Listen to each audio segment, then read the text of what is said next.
The Mannin Line with Andy Wint.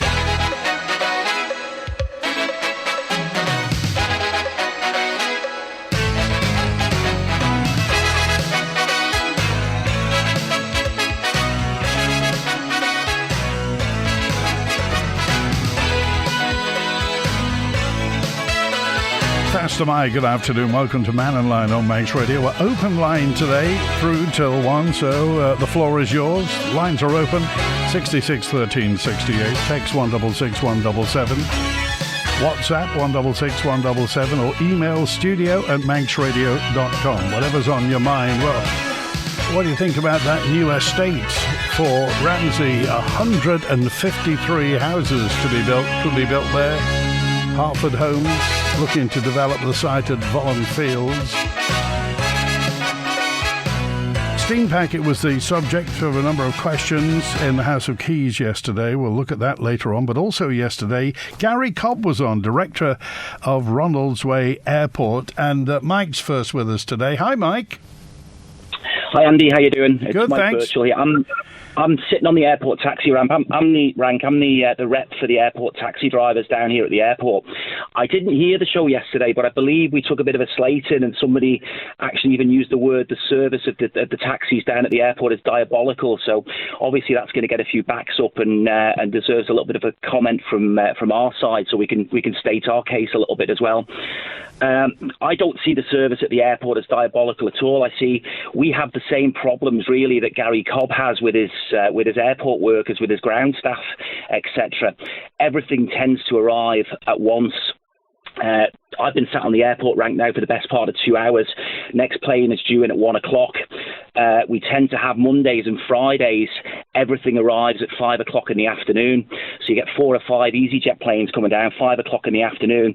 If anybody can tell me how long it takes to get through Douglas in the rush hour on a Friday afternoon or on a Monday afternoon and get back to the airport, we're fighting a losing battle. So you can sit here for 3-4 hours with no work, and then all of a sudden you've got 30-40 people waiting on the taxi rank for taxis and we can't get back to them to serve them. So part of the problem is the open air policy. That's the way that I see it. I believe Les stated a bit of our case yesterday, so I believe he did a good job of that as well. And he said some of these things, but it's just it's unpredictable. And the other issue you talk about the EasyJet landing at 20:30 in the evening on the summer schedule. It'll be an hour earlier next week when it goes to the winter schedule. There's no planes in after 5 o'clock in the evening or just after 5 o'clock until 8 o'clock in the evening.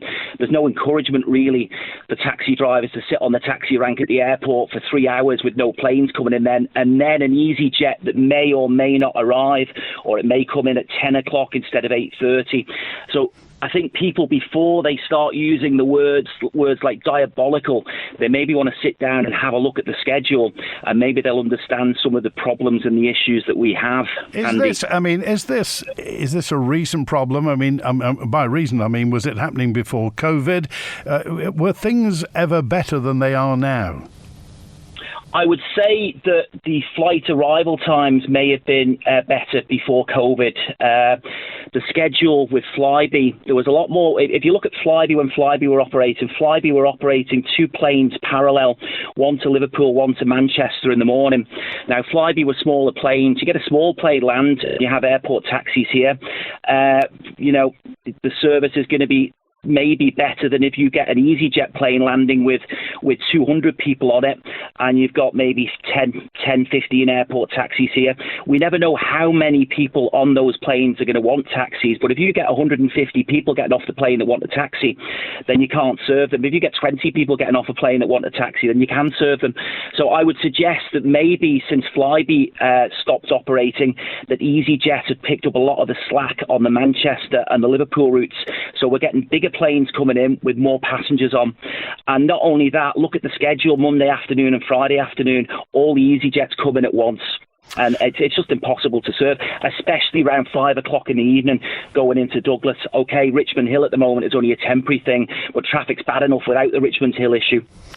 So just tell me, what's the situation? And this is for the lay person, the person on the street. What's the situation with the plates? Can any taxi driver from anywhere in the Isle of Man sit at the airport? No, there are 4 regions on the Isle of Man. There is the Douglas East region, there is the Maloo region, which serves the airport, there's the Northwest region, and there is the South region, which serves the south of the island. So the only taxis that can sit on the rank here are the Maloo taxis. However, should there be no Maloo taxis on the airport taxi rank, and there be people waiting at the taxi rank for taxis, any ply for hire taxi, not a private hire vehicle, private hires are not licensed to pick up anywhere on the streets, they can only do pre-booked work, but any ply for hire taxi, only if there are people waiting at the rank, can pull in quickly, pick people up and go again. They cannot, however, sit on the airport taxi rank plying for hire. That's okay. So the only taxis that can sit here and wait for planes to come in are the Maloo taxis. Are there enough plates around at the moment for the people who want to be taxi drivers? There are enough plates out. There's been unmet need surveys in the past, and there is no unmet need on the Isle of Man as far as the independent surveys have been concerned. So there's enough plates out there in circulation, Andy. Okay, so just to reiterate that, the only people that can sit at the airport are Maloo plates, yeah? The only people that can sit on the taxi rank at the airport and ply for hire are Maloo plates. Okay. Should there be people waiting at the rank and no Maloo taxis here, other ply for hire taxis from the island, should they be dropping at the airport, are entitled to quickly pick passengers up. What they cannot do is sit on the airport taxi rank and ply for hire. So if there's nobody waiting, they can't sit here. Okay. But they can pull in and pick up. If somebody pre-booked a taxi, let's just say from the Northwest or from Douglas or what have you, where would that taxi pick them up at the airport? Well, there's a pre-booked ranking behind the airport taxi rank where the pre-booked cars go. So they're literally 5 yards behind me. The rank that goes back all the way to the roundabout virtually. So the drivers would then come into the airport with a sign with the name of the passenger on, or the name of the company, or whatever's been organised, and they will be picked up from the information desk area and taken back out to the car and transported to their destination. Okay, Mike, what's the mood amongst the taxi drivers at the airport? What do they think of the look of the place, and what do they think of the level of trade? The level of trade is hit and miss. Like I say, the simple way of explaining it's feast or famine down here, and it's frustrating especially when there's delays on a Monday or a Friday as well, and you end up then with 5 or 6 flights coming in. You've been sat here 3 or 4 hours, and you've earned a brass farthing, and then all of a sudden you can only do one job off those planes because you can't get back to serve the people. That's our frustration. As regards the look of the airport, I'm not going to comment on that. That's not my beer, Andy. That one. That's a different subject. Okay, but I mean, it's okay for the taxi drivers can park. Okay, there are enough places for them. As far as we're concerned, we have enough places. The only issues that we have at the moment is maybe when these big flights come in, the EasyJet, Gatwick flights, the Bristols, whatever, we would prefer it if people were forced to park in the car park, because we cannot get down to the rank to serve the rank sometimes. There is a traffic jam at the airport. I've actually come in at times and I've not been able to get past the roundabout on the main road as you come past the airport garage where you turn left into the airport. The traffic jam has been backed up to there because people are driving round in circles along that top loop of the airport because they don't want to go into the airport car park. If I'm totally honest, I will say this, and I hope Gary Cobb is listening, if there could be something sorted out to stop people parking at the front of the airport building and driving around in circles in the evening and using the feeder taxi rank at the airport, if they could be forced to go into the airport car park, then that would make us a lot happier. Okay, any issues with the direct flights? Do you cope with those okay? Yeah, I don't see any issues with the direct. You mean on a Saturday, those ones coming in? Or? Yeah, the charter ones that go to Mallorca and the Mediterranean. Yeah, no, there's as far as I'm concerned, there's no issues with those. A lot of the people getting off those flights, they pre-book their taxis anyway. You know, I mean, what we have to remember is we work for a living and we can choose our own hours. So, you know, if you're going to have a day off, in the taxi trade, then you would pick a day where there's not a lot happening. And if you look at, say, the Tuesday schedule, there's 2 flights on a Tuesday morning around 9 o'clock, and there's nothing then till 1:30 in the afternoon. Then the next one is 3:30. So you've got between 9:30 in the morning and 3:30 in the afternoon, you've got 4 flights. You've got 2 round about 9 o'clock, and then the next one's 1:30. So if you're going to take a day off, you're going to choose to either take a Tuesday morning or the whole day Tuesday off. And the weekends can be similar. There's big gaps in the schedule at the weekends. So, people need time down with their families as well. It's a simple one. So sometimes maybe not everybody's working, but we have lives beyond sitting in a taxi as well, Andy. Okay, all right. Thanks for calling today. Good to hear from you. All right. Thanks, Andy. Take care. Bye-bye. All right, 16 minutes past 12 on Manx Radio. Did you hear Gary Cobb yesterday, the boss of the airport, talking about... well, he didn't hold back on certain things, and towards the end I asked him, is he happy that, would he prefer the airport to be commercially owned? Arm's length, perhaps, because there are so many issues at the airport over which Mr. Cobb has no control, and he gets flack for it, of course. The general state of the place, the dirty tunnels outside onto the apron and what have you. He's got cover. He's got responsibility over certain things, but not absolutely everything. And regarding taxis today, well, inbound today, the 10 past midday EasyJet from Manchester was delayed. It's coming in about 20 minutes' time. Then next in, it's the 2 Loganair from Edinburgh, the 2:30 EasyJet from Liverpool, the 3 Loganair from Birmingham, the 4 Loganair from London Heathrow. It's the Emerald, the Aer Lingus, 4 o'clock inbound from Dublin at 4 o'clock today. The 6 Loganair from Manchester, the 6:30 EasyJet from Belfast International, 10 to 8 Loganair from London City, the 8 Loganair from Liverpool, the patient transfer return, and then the 9 EasyJet from London Gatwick. Any thoughts on this? Text, email, call and WhatsApp, and the whole state of the airport. I just wonder what your thoughts are regarding what Gary Cobb had to say yesterday. He's been in the job now for about 14-15 months. And if you use the airport regularly, I just wonder what your thoughts are regarding that. I don't know whether you caught the Southern Swimming Pool statement that came out following on from the Tynwald resolution in January of this year that the DESC and the DOI should deliver a costed strategic plan to develop regional sports hubs by October 2023. That's now. It's the 25th of October. The Southern Swimming Pool Board's deeply disappointed, they say, to learn that such a plan won't be presented at this month's sitting of Tynwald. The board's concerned over the delay and the subsequent lack of progress in implementing the recommendations of the Knight, Kavanagh and Page report. Although the Southern Pool will be supported until Tynwald decides on the strategic plan, such support just enables the current operating schedule, a limited operating schedule of the Southern Pool in Castletown. Meanwhile, the building, the infrastructure continue to deteriorate. And the Southern Swimming Pool Board say that the lack of a central government programme and timeline for the building of a replacement swimming pool make management of the pool difficult. Capital expenditure and maintenance decisions are based on uncertainty as the required remaining life of the facility to ensure continuity of the pool provision in the south is unknown. Nobody knows. The board regrets that opportunities to create efficiencies through centralisation of certain aspects of the island's swimming provision are still being missed. The board expects that the long-awaited and deferred strategic review will be completed without further delay.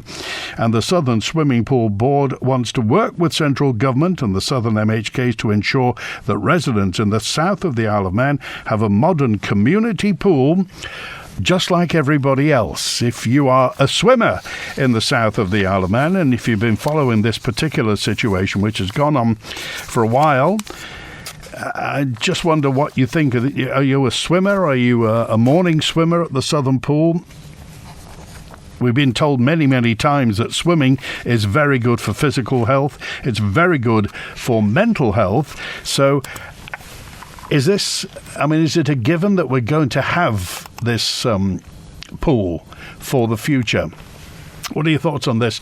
Texter 289, if the DOI reintroduced 1 hour free parking, maybe the pick-up and drop-off area wouldn't be backed up and the taxis could get to their rank ever since the app situation has arrived with us at the airport. It used to be relatively easy, didn't it? You got an hour's free parking and if you waited longer than an hour, you'd nip out and get another ticket. Now it's not so easy. Any thoughts? How can taxi drivers...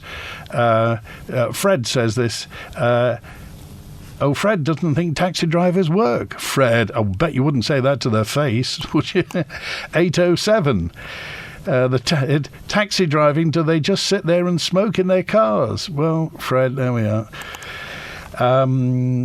What do your listeners think of the work permit inspectors, immigration officers and the 28 police officers raiding properties over here, says Manx Rob. Not heard about that, Rob, but if you can give us more details, we'd love to hear from you. Whereabouts was that? When was it? Manx Rob on 352. And thanks also to John, just talking about the direct flights and Logan Air as well. Terry just said, ifs and maybes yesterday. Gary Cobb was the airport director was talking yesterday. I just wonder when you say ifs and maybes, what particular subject were there ifs and maybes on? Or, generally ifs and maybes. And Paul just said, I was a bit disappointed with Mr. Cobb's replies. Most of the time he said it was out of his control. He's connected to the DOI, who run various things, connected to the airport, from parking to the buses to the general look of the facility. It's his job to do something about it.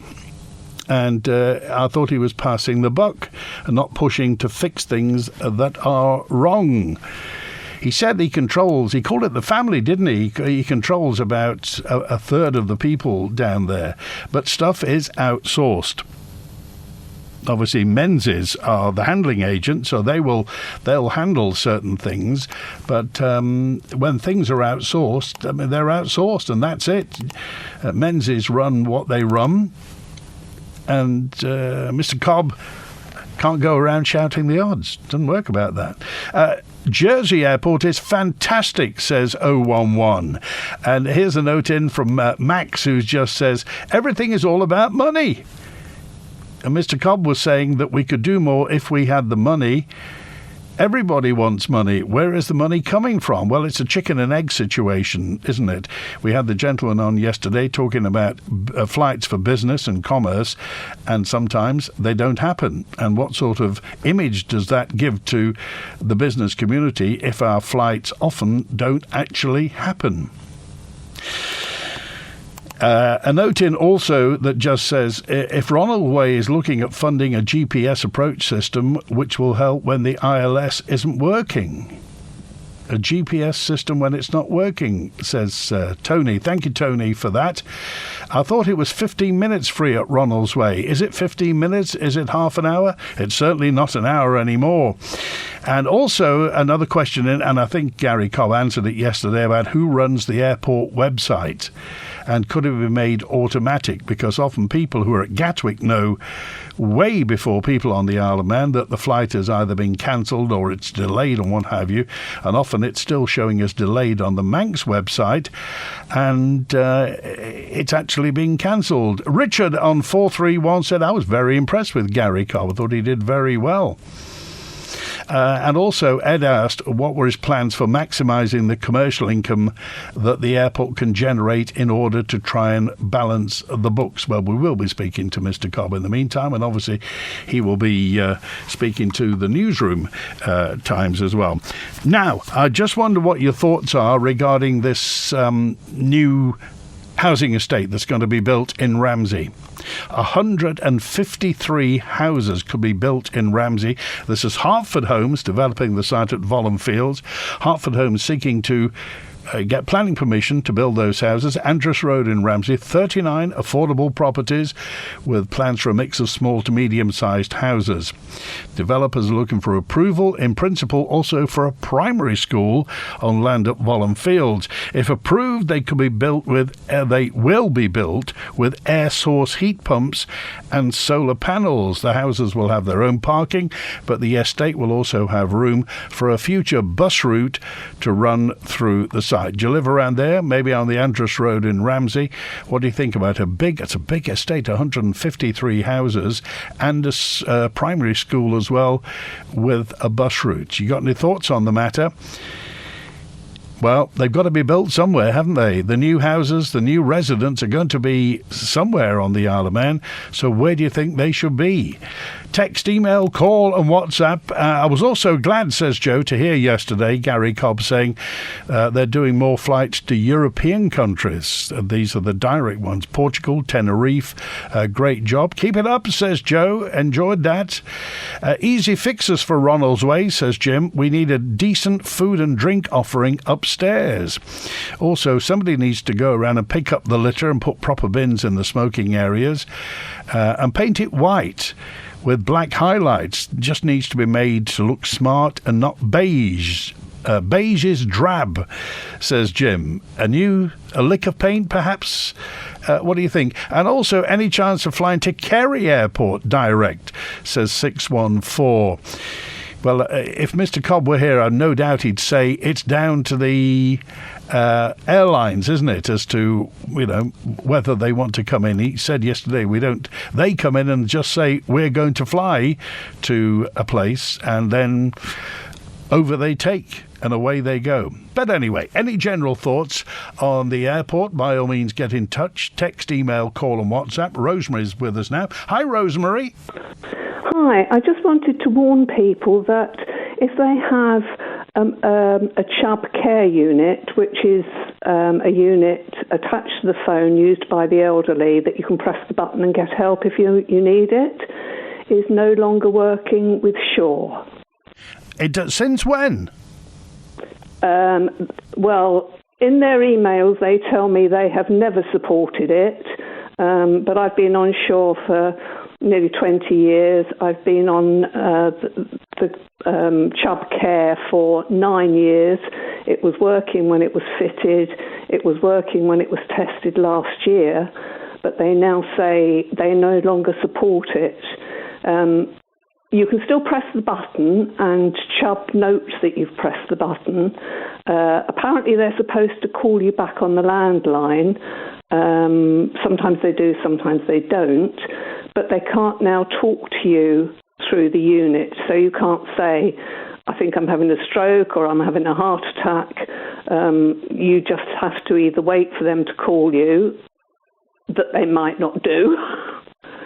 And all Shaw have said is you need to change your landline to Manx Telecom. And really, and when did you get the letter? When did you get the information? Yesterday, by email. I emailed them on Saturday when I found out that it wasn't working. So yes, if there's elderly people and they're on shore, they might be very vulnerable. And did they give any particular reason, or just that? Well, that's just the way things are. They say that they don't support Chubb Care Unit and never have, which is a bit contradictory, seeing as it was working when it was fitted 9 years ago. Well, thanks for giving us that information. So if anybody's got a Chubb Care unit and they're on shore, they need to change to Manx Telecom. My word. Okay, all right. Thanks for that. Okay. Thank you, Rosemary. Thanks for the information. Let's go to, I think, John. Hi, is it John or is it Audrey? No, it's John. Oh, hi, John. Hi. We came back on the Manxman yesterday. Very, very luxurious, very nice once you find your way around, which is a bit of a problem, but anyway, we managed that. There's just 4 points I'd like to make. First of all, the cabins. Now, on the Ben McCree, coffee making, etc., in the cabins, and you had some really luxurious biscuits. It was worth getting a cabin just to get the biscuits. But on the Manxman, you've got such a poor excuse, thin biscuits. To be honest with you, you wouldn't pay money to buy them. Second thing, most places you go now, whether it's hotels, ships, planes or anything, in the bathroom you'd get a soap dispenser. Not on the Manxman, you get a block of soap in a nice little packet. Now that must be more expensive to do that, because once you've used that soap a couple of times, it'll end up getting chucked and a new packet put in. You follow me? Yeah. Third thing, more serious, the kettle. We walked in the cabin and my wife took one look at the kettle, which was on a shelf eye level. Now, who has a kettle eye level? It's asking for an accident. Particularly in a rough sea, that kettle, you're trying to get it off in a rough sea, it's going to come down. Now, you know, in the Ben McCree, the kettle was sort of normal levels. And how health and safety past that, I just don't understand.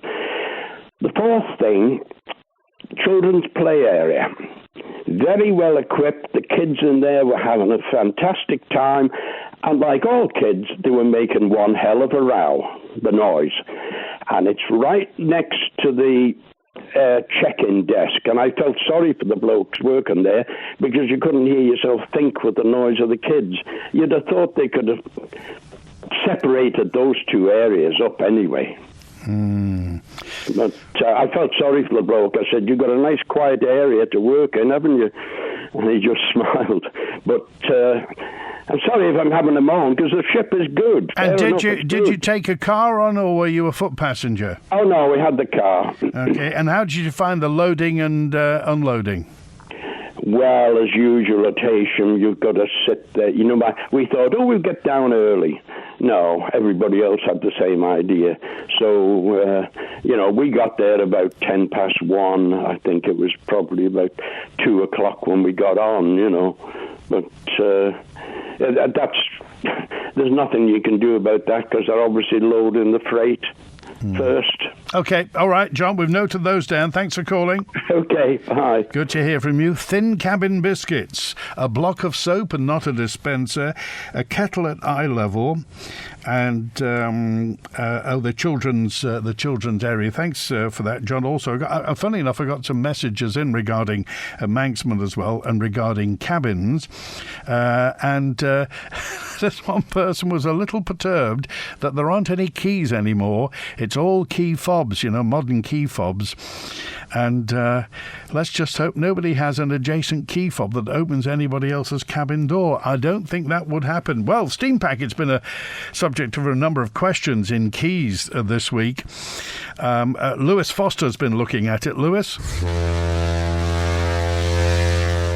It was Treasury Minister Dr Alex Allenton who had to answer Albury Castletown and Maloo MHK Jason Morehouse's questions after reaffirming the steam packet's confidence in being able to handle an electric vehicle fire on board each of its vessels.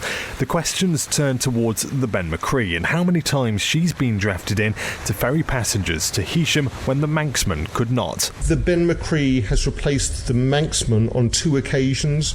This was due to temporary safety restrictions imposed by the company on the vessel in strong wind conditions, as further experiences of the ship's handling characteristics were being gained at that time. So that's cleared up, but what about going forward? The Manxman has a greater capacity than the Ben, so have numbers been purposely kept down so some passengers aren't left standing on the harbour side if a boat swap is needed? In terms of the number of passengers on the Manxman being limited, he's quite right.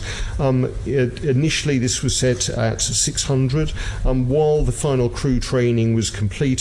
But actually from this week we should be able to move to mode 2 where up to 948 passengers are allowed onto the vessel if demand dictates. As we reported in August, the Department of Infrastructure is reviewing a request from the steam packet to replace the Ben McCree with the Arrow as the fleet's backup vessel. Mr Morehouse asked the Minister, is that still on? Given the challenges, are the steam packet still planning to sell the Ben McCree? And if so, when and presumably it won't happen before next year's TT, will it? Thank you. Treasury Minister?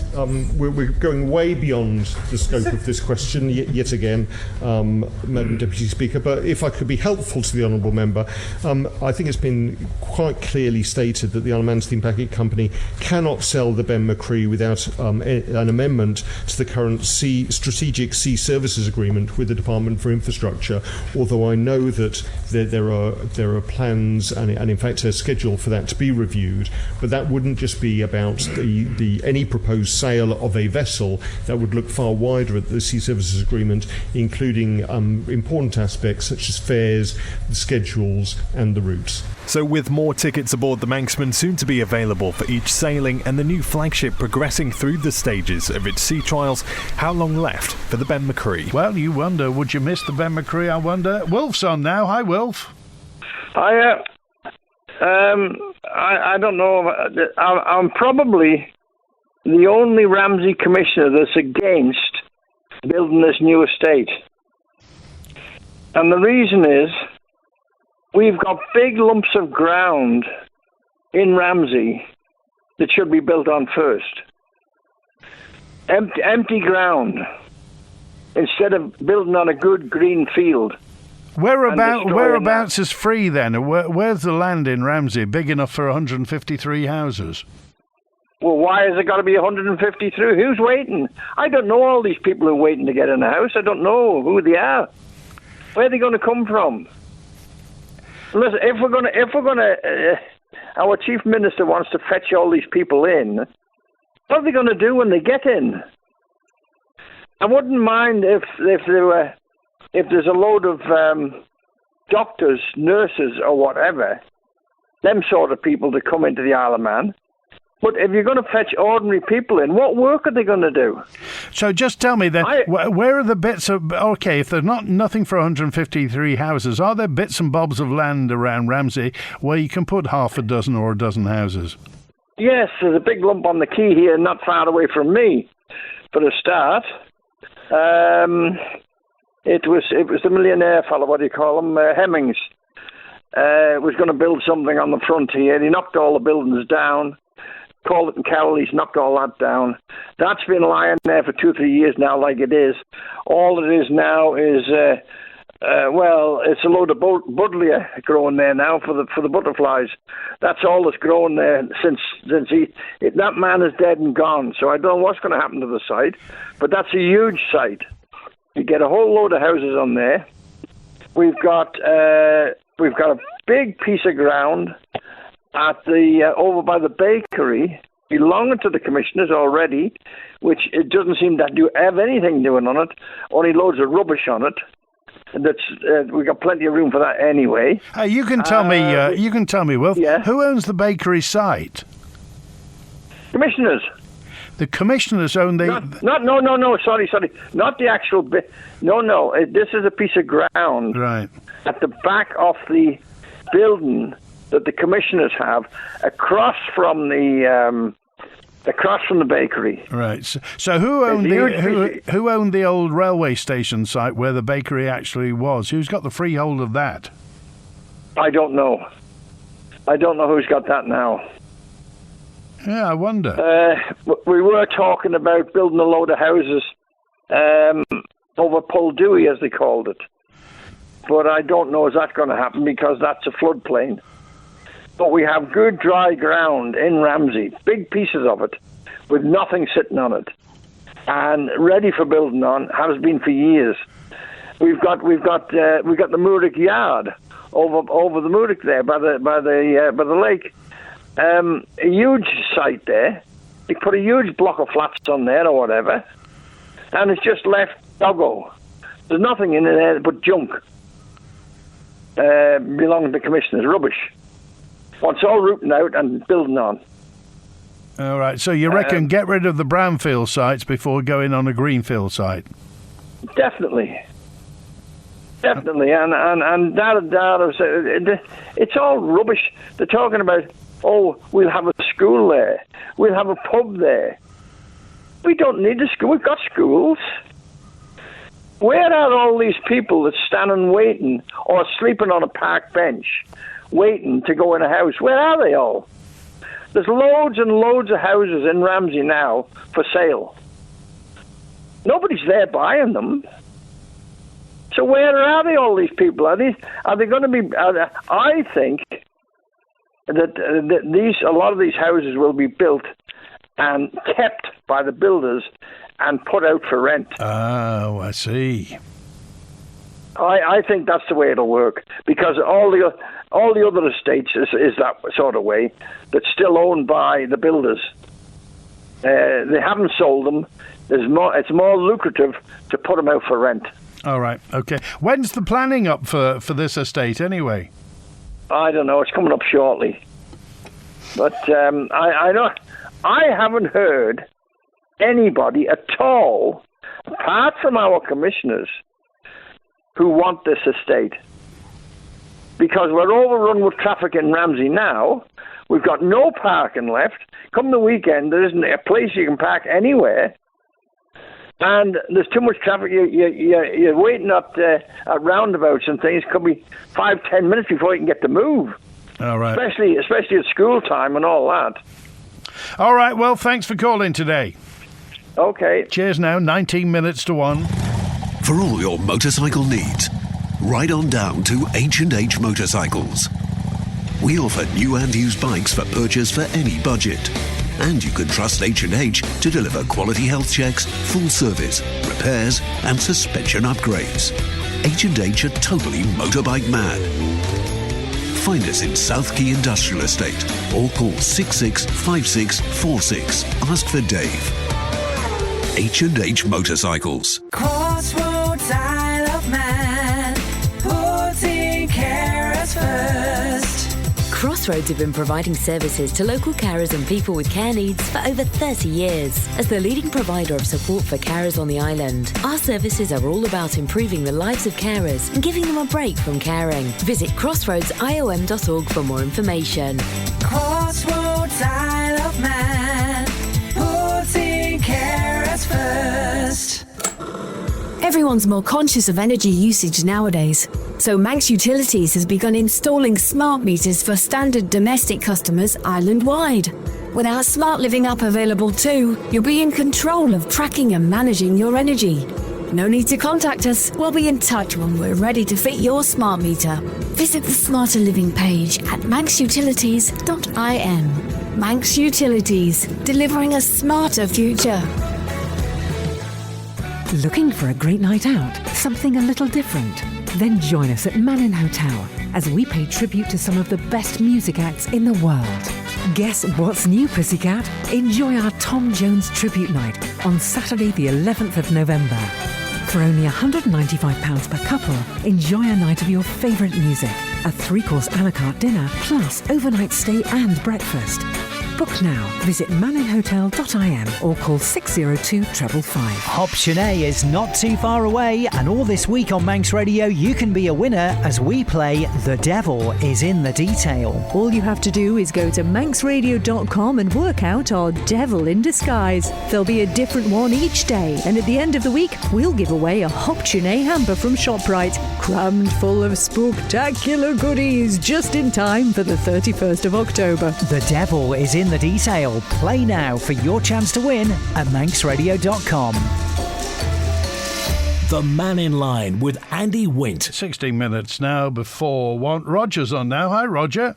Hi, Andy. I thought I'd come back to you. It was myself that made the original comments yesterday about the taxi experiences on a couple of occasions. So I may emphasise it was my experience of what I did experience and looking at the things from my perspective, and I fully accept that the taxi drivers are also going to have their views and their perspective of things. So I think that the main thing is it's public is addressed, and hopefully it will be resolved. But just a couple of points on your last two taxi driver callers. First of all, I never used the word diabolical, although in hindsight that's probably not a bad description, but just to put the record straight there. But on my last experience a couple of Saturdays ago, It was a Logan Air flight. There was about 50 passengers. It was the only flight that came in. Chief Minister was on it. I'm not sure if he was waiting for a taxi or not.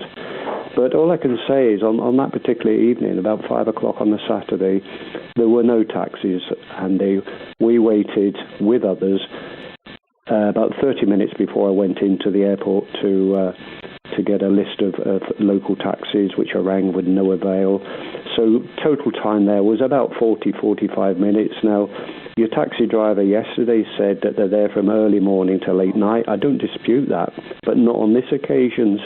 If there were taxis there, it follows sensible reasoning, surely, that in that 40 minutes, one or two taxis at least would have been returning to the airport to pick up the next customer, and I would have waited in the queue. But there just really wasn't any, and please, taxi drivers, accept that. Well, on this occasion. I mean, I think everybody. On Mannin Line, what we ask is for honestly held opinions, and yours is a very honestly held opinion. And I think we're in the if you like the bit where the Venn diagram covers, people making a living and a public service. And, I think it's... And one of my questions was, what can we reasonably expect from an airport? And at the moment, that's falling short in various areas. And what yesterday was about was trying to find out where Mr. Cobb's responsibility is, what his view is. And I think, reading between the lines, he wasn't happy about certain things at the airport, but he can only affect what he can affect. There's no point, running in and banging a table if you can't get anything done. So I think we all know that the airport isn't right. It's how we navigate our way out of this. And one thing is, you live on the Isle of Man, so you know what sometimes happens. It may be that we sometimes get people visiting the Isle of Man, and that's their first experience. That's exactly what happened, Andy. There were people on both occasions. On the first occasion, families with children. I don't know where they were going, but they were scratching their heads and looked for advice and help, and that's one of the reasons I went into the desk inside the airport. And as I said, we got a bus in. We sort of knew an alternative way to get home, but I just don't know how those people got on. I don't know where they were trying to go. And in relation to the taxis at the airport, and I'm glad it was described how the taxis that can actually wait there, because one of the reasons in the past I haven't pre-booked taxis is I tried in my little way to keep the business within the airport to those licensed taxis at the airport, rather than book from outside taxis to come in. I think I recall sometime last year where there was an altercation, some verbal abuse between some licensed taxi drivers to be there and somebody that pulled up or not. I'm not sure, but that's a different angle. And as far as your last call, to say that the non-licensed taxi drivers are allowed to go there if they see a queue and there's no taxis in the rank. But how can they possibly see there's a queue of people with no taxis in the rank from the road? It's impossible. So that doesn't really make a lot of sense at all. So what my sympathies are with the taxi drivers, and please, taxi drivers, don't take anything personal. It's a situation that's not right, and hopefully that we will, as my experience in the UK or any airport in the world, there's always taxis, and if they're no longer under legislation now, and no longer to wait outside the airport, they've usually got a kiosk in the airport where you go and make your booking, and a taxi comes in, an airport-registered taxi to come in and pick you up. I'm just thinking, is there a dedicated taxi phone in the airport? There used to be, I'm sure there was. I think you're right. I think there used to be one on the wall, but all I know now, and that was from my first time round, the customer service is honestly, the comment from the girls there, which is no reflection on them at all, is that there's nothing they can do apart from, and they handed me a sheet of paper with numerous Ballasal Port, St Mary, Port Erin, Castletown telephone numbers, which rang out except for one person that said that he was having his tea. I rang a taxi number next in Douglas, and the response at the Douglas taxi service was, yes, we can send you out a taxi, but we will have to charge you from here, i.e. from the starting point. So it'd be taxi to the airport and taxi back again, double fare, maybe on a weekend. You know, you could be talking 60, 70, I don't know. But a lot of money. And just stood there. The evening was coming in, and it just wasn't a nice place to be. Yeah. And I dread to think how our visitors thought they were trying to get to wherever they were going. You're right. I mean, I think everybody, we all know what the issues are. What we're struggling for is to find the answers. Yes, certainly, 100% agree. Yeah, 100% agree. All right. with you. Thanks, Roger. Thanks, Andy. Take care. Good to hear from you. Looking for the perfect gift for your foodie friends and family? Look no further than woodburndeli.im, your go-to online haven for culinary delights and thoughtful presents. At Woodburn Deli, we offer everything from specialty spirits and wines to artisanal cheese and charcuteries. Step inside and explore perfect gifts and treats for you or your loved ones. Not to mention our selection of hand-packaged hampers. Vouchers available too. Just visit woodburndeli.im. When you save a little money, it means a lot these days. If you're looking for bathrooms and tiles, you'll always find something new in store at Pacesetter. For surprisingly affordable prices and excellent choice, search online for Pacesetter Douglas. Or better still, visit the Pacesetter Bathroom and Tile Showroom on Harris Terrace and see the new styles in store. You can get the best of everything, where the price is twice as nice. Walk through the northern lights into a land of ice and snow at Ramsey Garden Centre. Indoor and outdoor lights, trees, decorations and much more. Come down for our festive launch today and see. Business owners, if you're looking to get involved in a great local cause, then find out about the Queen's Pier Restoration Trust. Opportunities include helping out and discovery days for staff, along with sponsorship opportunities to help with the restoration. Call Graham on 355 104 to discuss the corporate support options available to keep this historic Manx landmark for future generations. Call Graham today on 355 104. This audio has been kindly sponsored by Paul Carey & Sons. Get ready for another winning weekend on Manx Radio. And this weekend, a staycation package at Ramsey Park Hotel could be yours. This includes an overnight stay, dinner and live entertainment from Mamma Mia tribute The Dynamos. All happening on Saturday, the 6th of January. Visit manxradio.com and answer the competition question for your chance to win. You can enter as many times as you like. Then make sure you join us for Manx Radio Breakfast on Monday morning when you'll find out if you're the lucky winner. Make this your winning weekend with your nation station, Manx Radio. The Mannin Line with Andy Wint. And Juan's with us. Hi, Juan. What a gorgeous day to be on the rock, Andy. Isn't it beautiful today compared to what we have been having anyway? Oh, absolutely. And I've seen a coachload of people getting off at the Manx Museum. Isn't it great to see so many coaches over? 25th of October, and we've got a load of coaches over. And the horse tram was even full today. Double-decker as well. And all those chess players as well. By the way, what's the prom smelling like, by the way, at Queen's Promenade? It was a bit niffy the other day. Oh, I thought that was my clothing there. It's the promenade. That's all right then. Yeah, it was a bit niffy the other day. Yeah, it was not too bad this morning. Not too bad this morning. I've got a couple of contentious topics. That's unusual for me, isn't it? There was one in particular, but I'm just going to pick on something I seen last night on one of the politics pages on Facebook.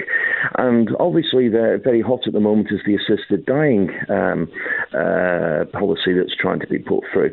And there was a thread came up on Facebook last night, and one of the, I think, a moderator and administrator of the site, is it James Corran?